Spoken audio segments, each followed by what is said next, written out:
Devil Anse Hatfield sent another letter to Perry Cline. The first one had been an apology for the murder of a McCoy. It seemed to express genuine sympathy and regret. This one was different. It was a warning. It said, "We take no pleasure in hanging dogs, but we know you, and have counted the miles and marked the tree."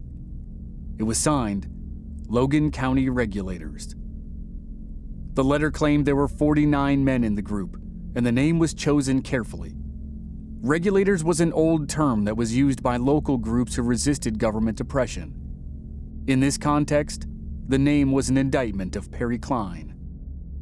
It meant Cline had gone beyond the local community and involved powerful outsiders in the affairs of the Tug Valley. Those outsiders had no business sticking their noses into this conflict. Perry Cline had marshaled the leaders of Pikeville and the governor of Kentucky against the Hatfields of Logan County, West Virginia. The regulators were going to defend the Hatfields. But the letter and the threat of the regulators did not intimidate Perry Cline, especially when he had his fellow ward, Bad Frank Phillips, on his side. Very soon, Cline and Phillips would attack the Hatfields in their own separate ways, but not before the Hatfields inflicted more damage on the McCoys. From Black Barrel Media, this is Legends of the Old West. I'm your host, Chris Wimmer, and this is a 5-part series on the most famous family feud in American history, the Hatfields and McCoys. This is episode 4, A Savage Region.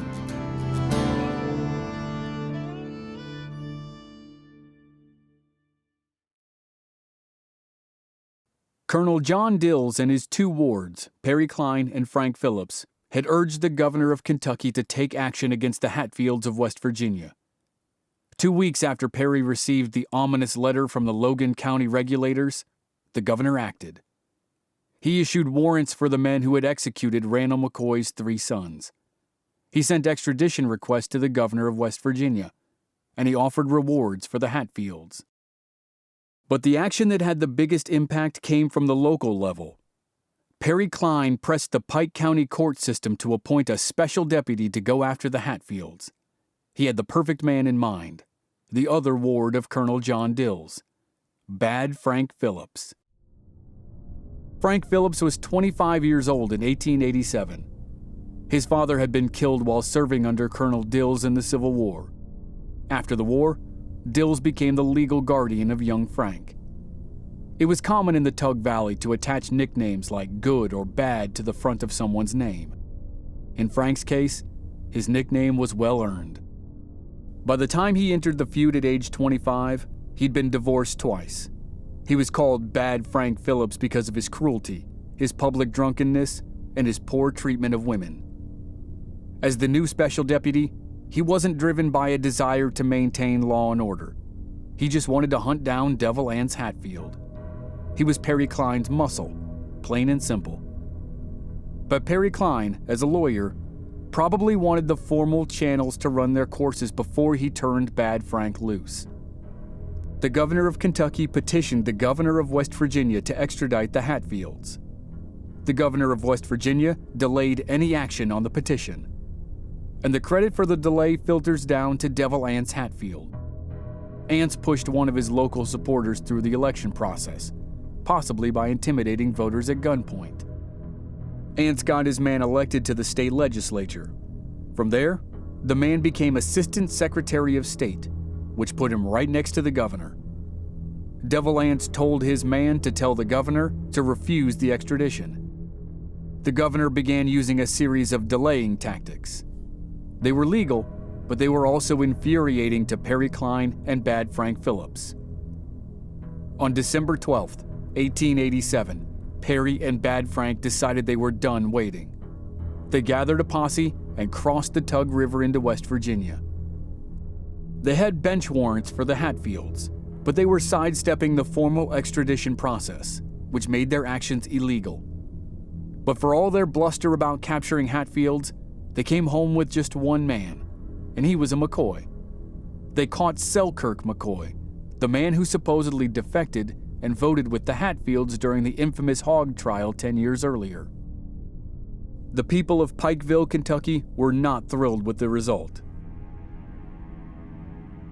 They didn't like Bad Frank anyway, and now they wanted him gone.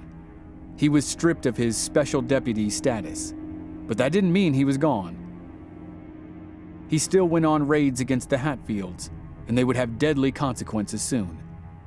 But at the moment, Devil Anse tried to broker a peace agreement.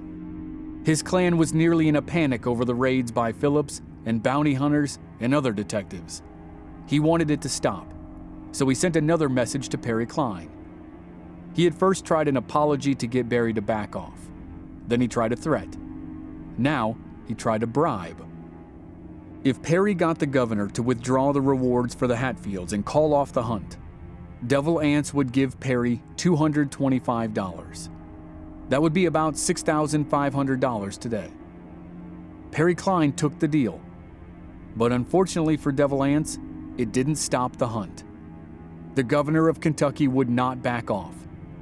Either Perry had lost his influence with the governor, or the governor thought he was in too deep to stop now, but the bribe didn't work. So when Plan A failed, the Hatfields went to Plan B. It was a bad plan to begin with, and it set the stage for a war.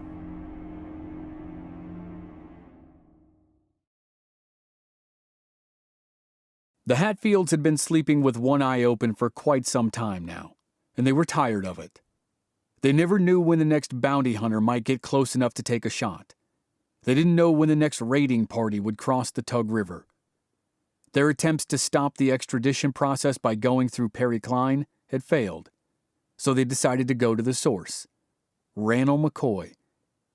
Even though Perry Cline was more powerful in Pike County, the feud was between the Hatfields and the McCoys. If the Hatfields could do something with Randall, they might be able to end the feud. The Hatfields decided to raid Randall McCoy's farm. For the first time, they would go directly at Randall at his home. And like many events in this story, we don't know what they meant to do. We only know what they did. A group of younger men led the posse. Johnsy and Cap Hatfield were at the forefront. They brought 2 of their younger brothers with them, as well as 4 more supporters, and the most controversial figure of the feud, Jim Vance.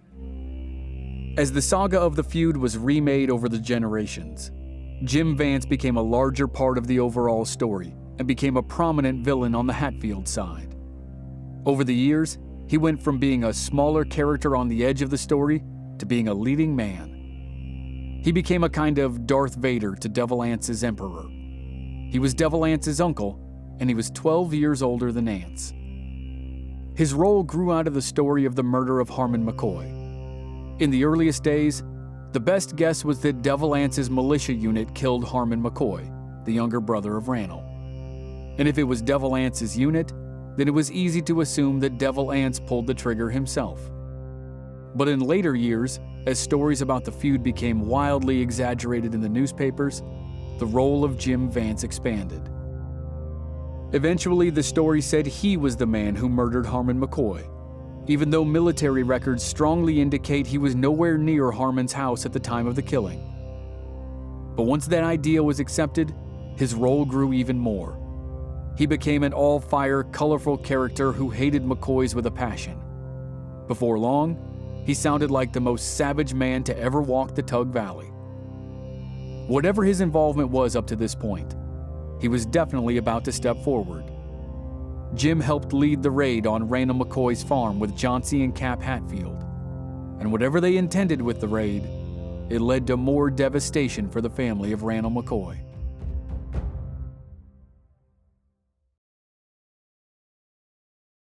On New Year's Day, 1888, the gang of Hatfields stopped at Cap's house to eat. It was somewhere between 4 and 5 in the afternoon, which meant the sun would have been setting and the shadows growing deeper in the Tug Valley. After their meal, they continued the journey to Randall McCoy's farm. They crossed ridges and creeks as the full moon rose high in the sky. When they made it to the edge of Randall's property, they tied their horses and put on masks. Now they were hooded figures moving through the shadows of the trees. Randall's house was a large cabin built in the old dog trot style. It looked like 2 small cabins connected by an open breezeway. Cap Hatfield and a young man named Ellison Mounts guarded the back door. 2 more Hatfields watched the kitchen door that opened into the breezeway. John C. Hatfield and Jim Vance took the front door. When they were all in position, someone shouted to the McCoys to come out and surrender as prisoners of war. But they might not have had the chance. According to legend, John C. Hatfield was pretty drunk that night, and the story says that he fired the first shot. When the bullet slammed into the house, Randall McCoy's son Calvin leapt into action. At 25 years old, he was the oldest son in the house. He ran up to the top story of the home with his Winchester rifle and fired through a window. Calvin managed to hit John C. Hatfield in the shoulder. On the ground floor, Randall McCoy fired out the front door. As the father and son team poured fire out the front of the house, Jim Vance ran around the side of the house. He found some cotton drying, and he struck a match and lit it on fire. He shoved it into a hole in the front of the house. Tom Chambers tried to help the arson attempt. He grabbed a large pine knot from a wood pile and scrambled onto the roof. He lit the pine knot and tried to smash it through a shingle in the roof. But a blast from inside knocked him down and blew off 3 of his fingers. After that, Tom was done fighting for the night. He dropped his torch and ran into the woods. His attempt to help burn the house had failed, but Jim Vance's had been successful. Flames ripped through the front of the McCoy home. The McCoy women used up all the water in the house to fight the fire, but it still wasn't enough. They needed more from outside. Randall's 30-year-old daughter, Alifair, ventured out of the kitchen door. She shouted that she recognized Cap Hatfield's voice. Reportedly, Cap and John C. Hatfield told Ellison Mounts to shoot her. Ellison was mentally challenged, and he was eager to fit in with the Hatfields. He often accepted a dare or did what he was told without question. And he might have done that now. Someone fired a shot, and Alifair collapsed to the ground. In the house, her sister screamed that Alifair had been killed. Sally McCoy rushed outside to her daughter. On the way, one of the Hatfields cracked her over the head with the butt of his gun. The act was usually attributed to the villainous Jim Vance, but it's hard to know for sure. As Sally lay on the ground bleeding, she realized her daughter was dead, and she was about to lose another child that night. As the house burned behind her, Calvin McCoy burst out of the cabin and ran for the corn crib. He was shot in the head and died instantly. His dash from the house was thought to be more about saving his father than saving himself. As the attention was focused on Calvin, Randall McCoy escaped the collapsing house and fled into the woods. The Hatfields fled the scene as well, leaving the McCoys dead or injured or scattered behind them.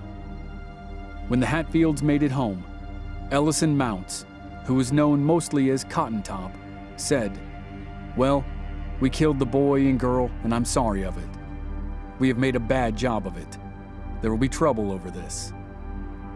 And there was more trouble than he could imagine.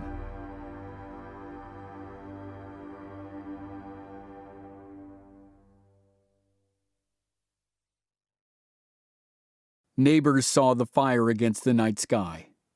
They hurried to the McCoy farm and found the home in crackling ruins. They helped Randall with his wife Sally. She'd been badly wounded in the attack. Her skull was severely injured, and her arm and hip were broken. But the injuries and the loss of a home weren't as bad as the loss of life.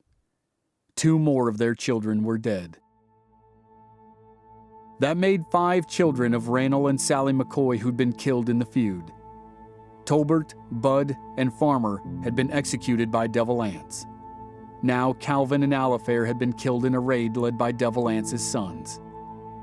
The raid became known as the New Year's Night Raid, or the New Year's Massacre. 2 days after the killings, the McCoys buried Calvin and Alifair in the family cemetery about 300 feet from their ruined home. Sally McCoy still hadn't seen a doctor, and she was suffering badly. Randall loaded her into a wagon and drove her to Pikeville. He took her to the home of Perry Klein. Randall's daughter, Rosanna, whom he'd basically disavowed years earlier, was living and working at the Klein home. She cared for Perry's children, and now she began to nurse her mother back to health. For Randall, the move to Pikeville was permanent. He never lived on his farm again. With the McCoys in town, Perry Klein and Frank Phillips sprung into action. Klein went first. He wrote letters to elected officials and sent a detailed account of the raid to newspapers. Newspapers across the country ran wild with his story. One headline shouted, "A terrible tragedy perpetrated in Pike County by desperados." Another just said, "A murderous gang." Public opinion quickly turned against the Hatfields. The facts were awful enough, but reporters embellished the details with new levels of horror and intrigue. A reporter for the New York World wrote, "I have been in Murderland for 10 days. No one would believe that there in this country was such a barbarous, uncivilized, and wholly savage region." The reporter was T.C. Crawford. He was the only one who actually sat across the dinner table from Devil Anse Hatfield. Reporters from all over the eastern seaboard flocked to the Tug Valley to get the story of the Hatfield-McCoy feud, but Crawford was the only one who secured an interview with Devil Anse. The other feuds in the area got regional coverage, but the Hatfields and McCoys went national. Feud violence was big business, and it sold newspapers like hotcakes. Readers seemed to be just as interested in the lifestyles of the people of southern Appalachia as their feuds. Reporters filled their stories with lurid details of exotic mountain life. It was like a glimpse into a secret society, and readers in New York and Chicago and San Francisco and everywhere else ate it up. And this is how and when many stereotypes of the people in Appalachia began.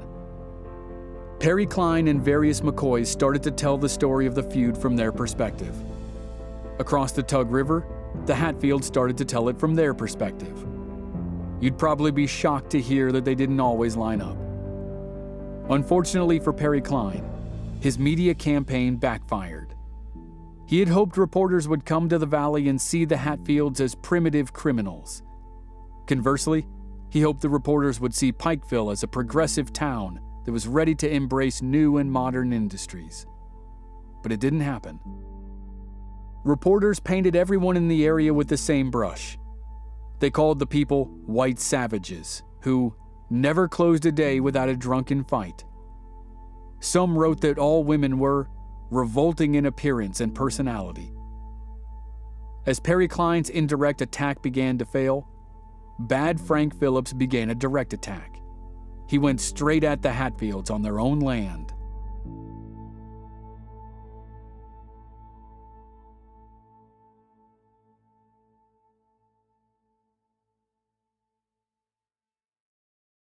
Frank Phillips still considered himself an agent of the governor of Kentucky, even though the people of Pike County had officially fired him as a special deputy.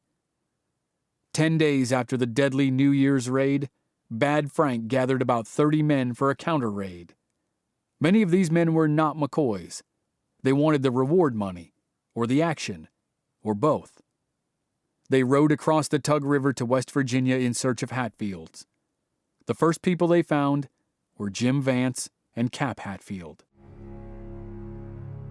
Jim and Cap and Jim's wife were walking on a trail between Jim's house and Cap's house. Jim's wife was out in front, and she spotted the posse first. She yelled back at the two men to take cover. Jim and Cap began firing at the incoming posse. Frank Phillips scored a direct hit on Jim Vance. He shot Jim in the stomach. Jim screamed at his wife and Cap Hatfield to get away. They ran through the woods and barely escaped. But Jim was gut shot. He wasn't going anywhere. The posse had won the brief battle, and now Jim Vance was at the mercy of Bad Frank Phillips. Bad Frank walked up to Jim and shot him in the head. The killing of Jim Vance delayed whatever extradition process might have been in the works. After the violent New Year's raid conducted by the Hatfields, the governor of West Virginia could no longer defend them. But after Perry Klein had been bribed and Frank Phillips had killed Jim Vance, The governor clearly couldn't trust the McCoy faction in Kentucky either. He was stuck. Devil Anse had not been part of the New Year's raid, and he hadn't been present for the murder of Jim Vance, but he was still the leader of the Klan. He sent word to the governor of West Virginia that the score was now even. He said there was just as much evidence against the McCoys as there was against the Hatfields. It was time to stop the extradition and end the feud. Meanwhile, Bad Frank Phillips felt emboldened by the killing of Jim Vance. He and his posse thundered into West Virginia and grabbed numerous Hatfield supporters.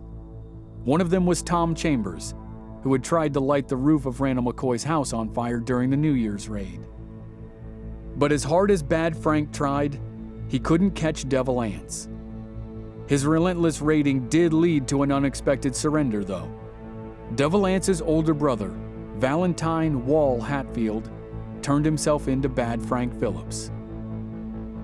Wall had been indicted as one of 20 men who were responsible for the execution of the three McCoys. He'd been at the log schoolhouse while the young men were held hostage, but he had not participated in the actual killings. He was a justice of the peace, and he'd been part of the legal system for nearly 2 decades. He thought he'd receive favorable treatment if he surrendered to the law instead of hiding like a fugitive. But more important than that, he no longer wanted to be associated with his younger brother. Devil Anse's family had crossed the line with the New Year's raid. Wall Hatfield sent word to Perry Cline and Frank Phillips that he was willing to come in if he could be arrested right before his trial, so he wouldn't have to languish in jail. Perry and Frank basically said no. Wall was arrested at his house and taken to the Pikeville jail like all the others who'd been caught by Bad Frank. The core group around Devil Anse was shrinking, and it's easy to think that every Hatfield and every McCoy was involved in the feud, but that wasn't the case. Devil Anse had 2 younger brothers who had absolutely nothing to do with it. But of the others, he was down to just one who was still with him. His older brother Wall was in jail, and his younger brother Ellison was dead. So was his uncle Jim Vance. Devil Anse needed to protect the rest of his clan from the raids of Bad Frank Phillips. He went to the Logan County government for help. The county leaders were not eager to help Devil Anse, but they also hated the raids by Bad Frank. They were furious that their county had been repeatedly invaded. They instructed a constable to form a posse to patrol the West Virginia side of the Tug River. The posse was supposed to stop the raids, and it had a murder warrant for Bad Frank Phillips for the killing of Jim Vance. So with Bad Frank launching raids from Kentucky and a posse guarding West Virginia, a showdown was inevitable. It happened just 10 days after the murder of Jim Vance.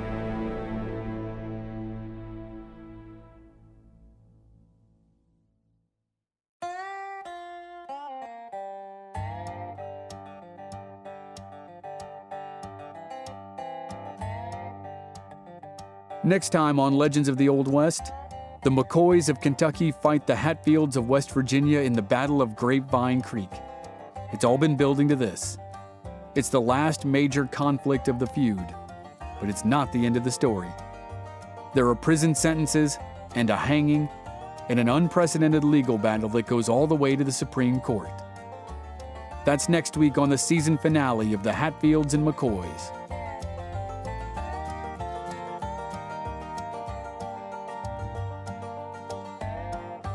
This season was researched and written by Jen Laverance. Script editing by Christopher Markakis. Audio editing and sound design by Dave Harrison. Original music by Rob Valier. I'm your co-writer, host, and producer, Chris Wimmer. If you enjoyed the show, please leave us a rating and a review on Apple Podcasts or wherever you're listening. Please visit our website, blackbarrelmedia.com, for more details and join us on social media. We're Black Barrel Media on Facebook and Instagram, and B Barrel Media on Twitter. Thanks again. We'll see you next week.